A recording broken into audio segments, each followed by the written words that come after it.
My name is Claire Bennett. I'm 29 years old. 2 months ago, my mother called me, the night before my older sister's engagement dinner, and asked me not to come. Not because we'd argued. Not because there wasn't enough room. Not because I'd done anything wrong. She said it would simply be less complicated. A few seconds later, she followed the call with a text. I remember every word because I read it 4 times before setting my phone down. The restaurant has already confirmed the final guest count. It would just be easier if you skipped this one. I'm sure you understand. I did understand. I'd been understanding my entire life. My sister Emily is 2 years older than I am. She was the daughter who got themed birthday parties, professional graduation photos framed in the hallway, family dinners celebrating every promotion, every award, every milestone. Whenever my mother introduced us to strangers, she'd smile proudly and say, "This is Emily. She's always been our overachiever." Then she'd glance toward me. "And this is Claire." That was usually enough. No explanation. No story. Just Claire. After a while, you stop trying to compete with someone who's already been chosen. Around 12 years old, I quit asking why I wasn't included. Instead, I started building a life nobody else noticed. It turned out to be the best decision I ever made. The funny thing is, my talent showed itself long before anyone cared. When I was 9 years old, I could tell the difference between olive oils without looking at the bottle. At 11, I corrected my elementary school, cafeteria manager, because she'd accidentally used cinnamon instead of nutmeg in the sweet potatoes. She laughed, then admitted I was right. Cooking made sense to me the way music makes sense to musicians. Not as instructions, as instinct. I could taste what was missing before anyone else realized something was wrong. Acid, salt, texture, balance. It was like hearing a note slightly out of tune. My mother hated that I talked about food so much. "You make everything complicated," she'd sigh whenever I commented on dinner. Emily rolled her eyes. Dad usually shrugged. "You've always been picky." I wasn't picky. I was paying attention. There's a difference. By the time I turned 17, I knew exactly what I wanted. I wanted restaurant kitchens, burned fingertips, 12-hour shifts, the chaos before dinner service, the quiet satisfaction that comes when the last plate leaves the pass, exactly the way you imagined it. I wanted all of it. So one evening, I announced at dinner that I planned to apply to culinary school. My mother didn't even look up from her plate. Instead, she reached into a folder beside her chair and slid 3 university brochures across the table. "These all have excellent business programs." "I don't want business. You need a real career." "I want to cook." Dad smiled politely. "Cooking is a wonderful hobby." Emily laughed. "You'll be standing all day." Doesn't that sound miserable? I remember looking around the table. Not angry, just disappointed. Nobody asked why I loved it. Nobody asked where the dream came from. They'd already decided it wasn't worth discussing, so I stopped discussing it. Instead, I filled out an application to Johnson & Wales University in Rhode Island. I never mentioned it. 6 weeks later, an acceptance letter arrived. I opened it alone in my bedroom. I cried. Not because I'd been accepted. Because for the first time, someone I'd never met believed I belonged somewhere. I taped the letter inside my closet door. Nobody else ever saw it. No family photos. No celebration dinner. No framed certificate in the hallway. Just me, standing quietly in front of a piece of paper that changed my life. Sometimes, that's enough. I left for culinary school 3 weeks after high school. Graduation with 2 suitcases, a secondhand knife roll, and just enough money to pay my first month's rent. My mother hugged me politely. Dad shook my hand. Emily reminded me to have a backup plan. No one asked when I'd be coming home. Johnson & Wales felt like another universe. For the first time in my life, everyone around me cared about the same things I did. We argued about sauces the way other students argued about football. We spent evenings comparing homemade pasta. Someone was always experimenting with bread fermentation. Someone else was trying to perfect hollandaise at midnight. Our apartment constantly smelled like roasted garlic, browned butter, and fresh herbs. It was the happiest chaos I'd ever known. I worked 2 jobs while studying. Breakfast shifts at a cafe. Weekend prep work at a seafood restaurant. During exam weeks, I slept 4 or 5 hours a night. I never complained, because every hour brought me closer to the life I'd imagined. Whenever my parents called, which wasn't often, the conversations lasted less than 5 minutes. "How's school?" "Good." "You eating enough?" "Yes." Emily got promoted. "Oh, that's wonderful." No one ever asked what I was learning. No one asked which restaurants I admired. No one wanted to hear about the chef who spent 45 minutes teaching me the proper way to clarify butter. Eventually, I stopped trying to tell them. After graduation, I moved to Charleston.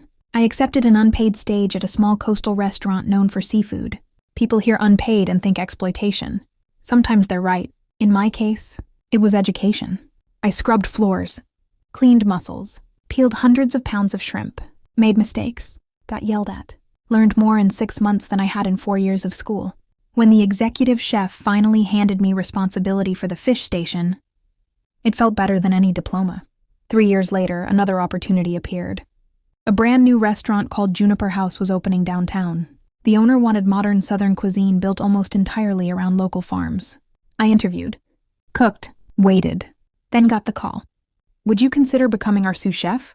I accepted before he finished the sentence. 18 months later, the executive chef accepted a position overseas. The owner called me into his office. I have one question.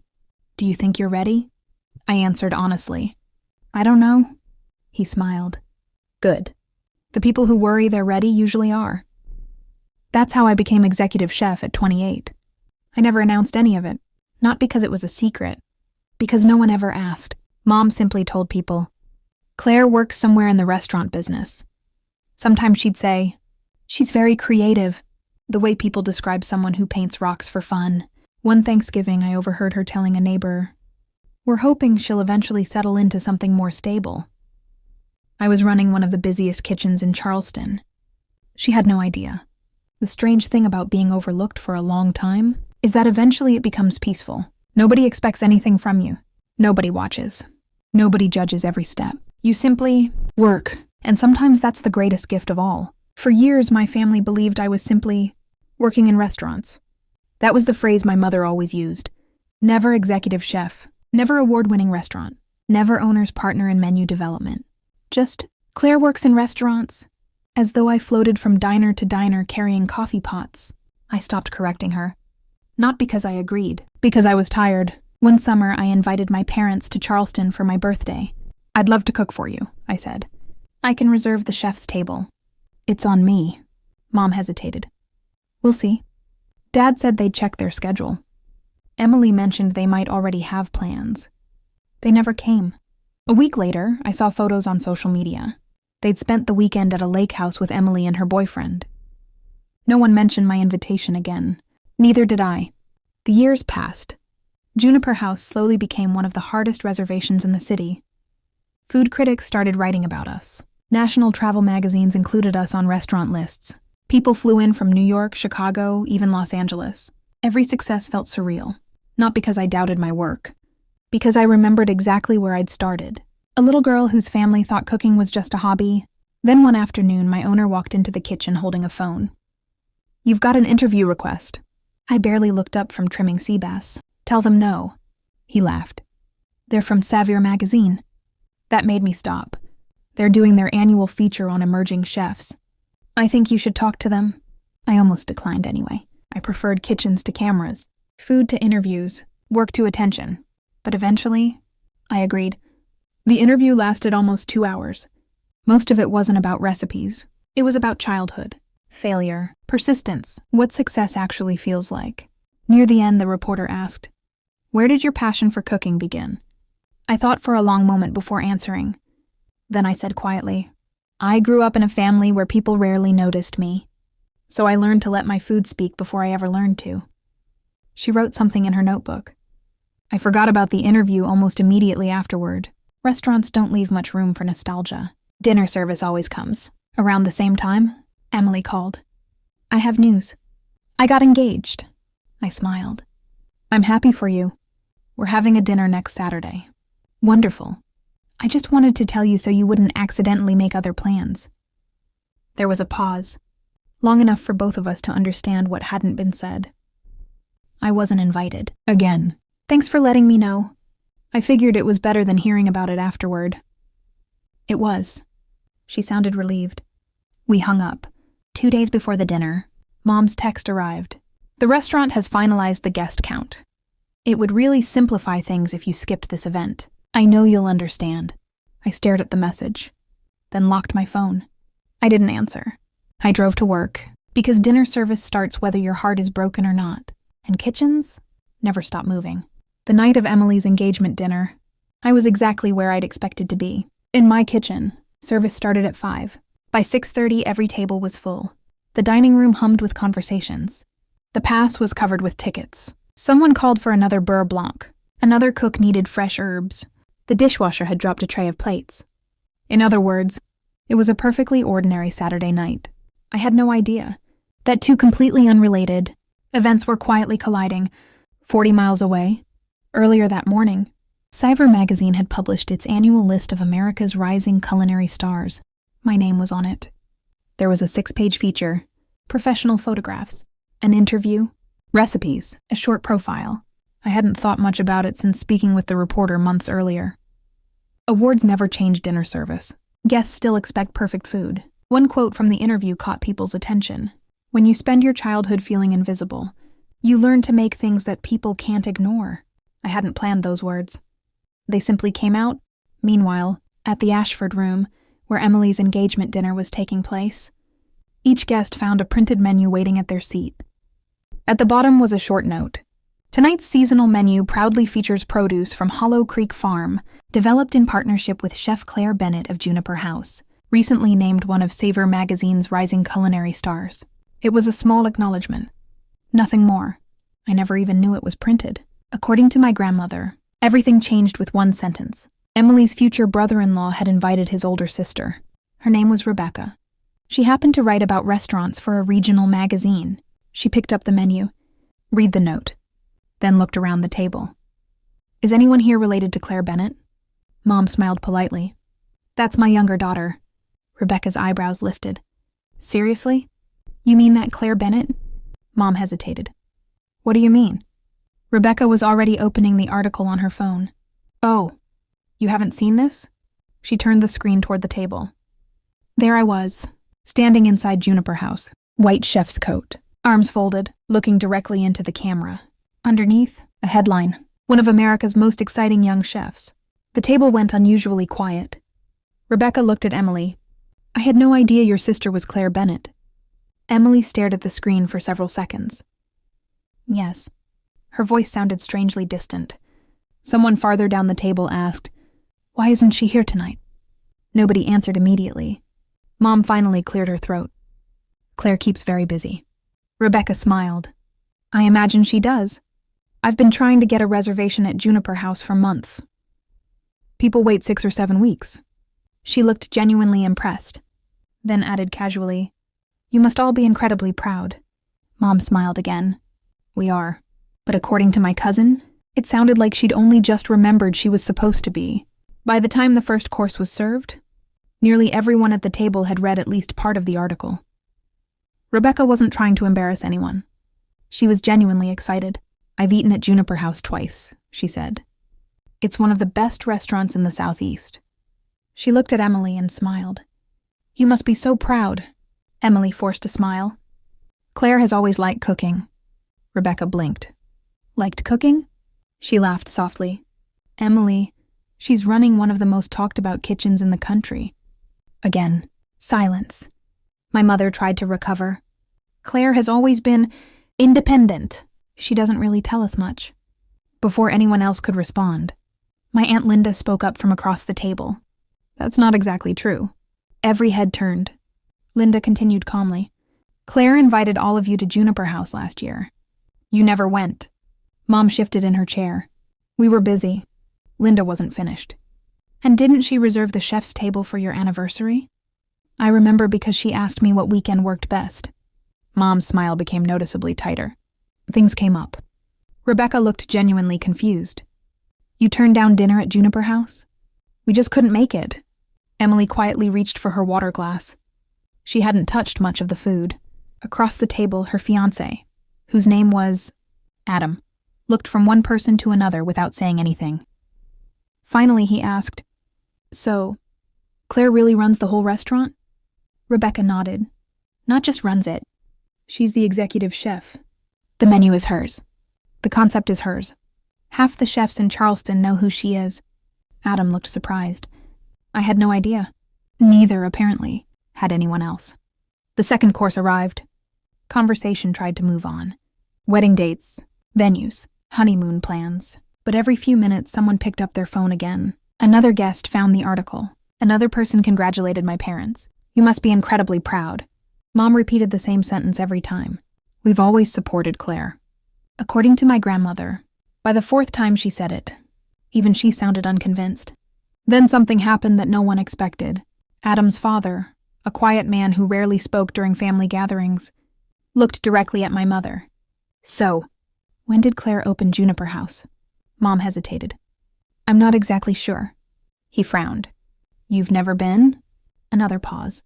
"No." Rebecca looked genuinely shocked. "I assumed she'd cooked for you dozens of times." Aunt Linda answered before my mother could. "No. They've never visited?" The table became painfully quiet.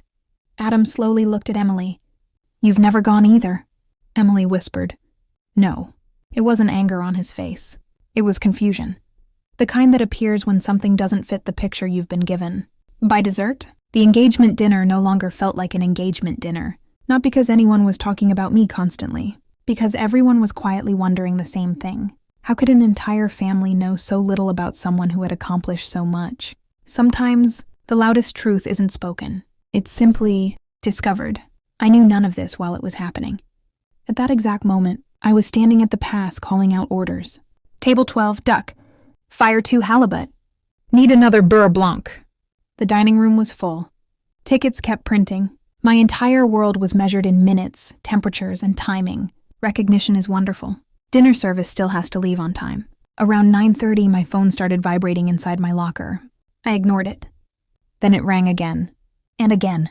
One of the line cooks laughed. "Claire, either somebody died, or you just won something. I'll find out later." By the time we finished cleaning the kitchen, it was almost 11. I finally unlocked my phone. 17 missed calls, 5 from Mom, 4 from Grandma, 3 from Aunt Linda, 2 from numbers I didn't recognize, 1 from Emily, several text messages, and a voicemail. I didn't listen to any of them. Instead, I called Grandma first. She answered before the second ring. "Oh, sweetheart, I've been trying to reach you all evening. What happened?" There was a long pause. Then she laughed. The kind of laugh people have when they're still trying to process something unbelievable. "Honey, you're famous." I smiled. "I don't think that's true. It says so right here." "What does?" "The magazine." She had printed the article. Actually printed it. "I've been reading it all night." Then, very slowly, she read every single word to me over the phone. The introduction, the interview, the recipes, the profile. When she reached the quote, "When you spend your childhood feeling invisible, you learn to make things people can't ignore," her voice became quiet. She stopped reading. "Claire, did you really feel that way?" I looked out into the empty dining room. Chairs already upside down on the tables, lights dimmed. "I don't know. I think I just got used to not expecting much." Grandma was silent for several seconds. Then she whispered, "I'm so sorry." I swallowed. "You don't have anything to apologize for." "Oh, sweetheart, I should have asked more questions. I kept believing what your mother told me. I thought you were just working in restaurants. You were building a career." I missed it. I smiled. "You didn't miss me. You called. You always called." She started crying. "I am so proud of you. I hope you know that." For some reason, those 6 words meant more to me than the magazine article ever could. The next morning, my cousin Megan sent me a voice message. She was whispering so hard I could barely hear her. "Claire, you should have seen everyone's faces." She laughed. "Nobody could stop talking about you. Emily barely touched her dinner. And your mom?" Another laugh. "I've never seen Aunt Susan speechless before." I listened once, then deleted it. Not because it hurt, because I didn't need proof. The evening had already happened. Nothing could change it now. The first person to call me after my grandmother was my mother. I watched her name appear on my screen, then disappear, then appear again. 3 calls in less than 10 minutes. For 26 years, I'd been the one trying to reach her. It felt strange watching the roles reverse. I let every call go to voicemail, not to punish her, simply because I wasn't ready. Her message lasted just over a minute. She sounded unusually careful. "Claire, I hope you're doing well. I heard about the magazine. Congratulations." There was an awkward pause. The engagement dinner went, well, another pause. I think we've probably had some communication problems over the years. Communication problems? I actually laughed. Not because it was funny, because some phrases are so spectacularly inadequate that laughter is the only possible response. Communication wasn't the problem. Silence was, and silence isn't an accident. It's a decision. I didn't call her back. Instead, I started preparing for lunch service. There is something wonderfully honest about kitchens. Butter doesn't care if your family ignored you. Bread rises whether people believe in you or not. Tomatoes never ask whether your parents came to your graduation. Food simply responds to the work you give it. Sometimes I think people should be more like that. 5 days passed.